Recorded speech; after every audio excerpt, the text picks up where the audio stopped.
Hola, mi nombre es Isabel Reyes y en representación del equipo número 5 de nuestra materia de orientación vocacional traemos para ustedes un trabajo realizado en base al resumen que logramos sintetizar en una infografía que queremos presentarles. ¿En base a qué hicimos esta infografía? Esta infografía ha sido elaborada en todos los aspectos más importantes de lo que corresponde a las entrevistas y los test psicológicos y la importancia que estos precisamente tienen en todo ese proceso de orientación vocacional y profesional para así saber en qué pueden ayudar en ese descubrimiento de las mejores competencias y características de los individuos, sobre todo de jóvenes, que necesitan enrumbarse hacia una carrera determinada. Es por ello que para poder conocer a fondo en qué consiste el material elaborado, primero tenemos que hablar de lo que significan los instrumentos de evaluación, ya que las entrevistas y los test psicológicos pasan a formar parte de estos instrumentos de evaluación. Entonces, los instrumentos de evaluación psicológica son técnicas mediante las cuales se recogen los datos de las características psicológicas de las personas o sujetos de estudio. Luego podemos hablar que dentro de esos antecedentes históricos son muchísimos los autores que se dedicaron a expresar temas de evaluación, de instrumentos de evaluación de una u otra forma. Para ello podemos mencionar en este momento a Cater McKean, quien en 1890 dio por primera vez el nombre de test a instrumentos que tenían como finalidad la medición psicológica. Y otro que también marcó la pauta en esta fase de antecedentes históricos, tenemos a Francis Galton, que en 1869 incorporó los test mentales.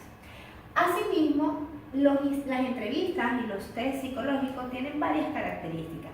Una de esas características principales es que se basan en una cantidad, en un listado de preguntas que son preguntas concretas para recibir respuestas concretas y en la mayoría de los casos incluso respuestas cerradas. Y a su vez permite hacer una evaluación cualitativa del individuo. Esas son como que las características más generales que quisimos reflejar acá en nuestra infografía. Es importante destacar que dentro del ámbito de las entrevistas y los test psicológicos podemos mencionar las técnicas que son conocimientos de la utilidad del medio de recolección de los datos, las estrategias que se usan, cómo vamos a realizar las entrevistas, las fortalezas y las amenazas que conseguimos en un momento determinado. Luego tenemos los tipos de test, en los cuales podemos mencionar los test psicológicos, los test psicométricos y los test proyectivos. Todo esto en base a lo que queramos, a lo que se desee o el objetivo, a lo que se quiera buscar. Y luego tenemos las entrevistas que van a ser estructuradas, libres, mixtas o semiestructuradas. Asimismo, es importante destacar que luego vamos a pasar a todo lo que es una clasificación. ¿Qué es la clasificación de los instrumentos y la clasificación de las entrevistas y los test? Es cómo voy a dar las formas de respuesta, que era lo mismo que mencionaba de las características. Nosotros tenemos unas preguntas concretas de las cuales la idea es recibir respuestas abiertas, respuestas cerradas y en algunos casos incluso respuestas mixtas. Y atendiendo, de acuerdo a la temática, las preguntas o conocimientos que yo desee en la información que deseemos indagar. Es importante destacar para cerrar nuestra entrevista y nuestro test psicológico que hay que tener en consideración también lo que corresponde a la corrección e interpretación. La corrección e interpretación suele estar estándar y se realiza con personas especializadas. Es importante destacar que tanto los test psicológicos como toda esta información dentro del punto de vista ético, eso lo vamos a ver, la idea es que sean profesionales en la materia que puedan indagar y puedan hacer el análisis en profundidad con los conocimientos respectivos de la información que se da. ¿A quién se ataca? ¿Cuál es la clase de población? ¿O a quién abordamos realmente? A un grupo de personas que cumplen con las variables de los test de acuerdo a lo que se está buscando y a la información que se desea obtener. Luego tenemos, en base a esta misma síntesis, podemos mencionar los aspectos éticos y morales. La información obtenida por el especialista es privada. Es lo mismo que está plasmado en nuestro código de ética. Nosotros tenemos que tener en consideración que toda la información que se obtiene es una información con estricta confidencialidad del caso.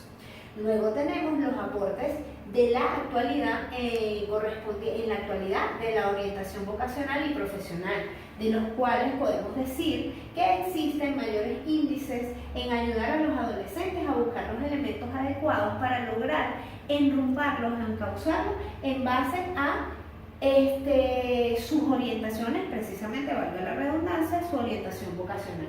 La idea es incluso obtener mejores resultados en su forma de decisiones para su futuro profesional. ¿Qué es lo que estamos buscando? ¿Cuál es precisamente el objetivo? Que logremos descifrar y descubrir cuáles pueden ser esas competencias y hacia dónde va orientado, para evitar incluso una orientación formal hacia donde debemos encauzar ese camino del adolescente, que es al público que más dirigimos la orientación vocacional. Eso no quiere decir que esto no esté dirigido para todas las edades, porque nunca es tarde para poder descubrir cuáles son nuestras competencias y nuestras fortalezas. Es importante destacar que las entrevistas y los test psicológicos demuestran proyectos, intereses, habilidades y fortalezas. Y para cerrar con todo lo que es la infografía que hemos elaborado como equipo para la entrega y cumpliendo con nuestra cátedra, es importante tener en consideración y mantener siempre claro que una buena decisión cambia tu vida. Hazlo con conciencia. Muchísimas gracias.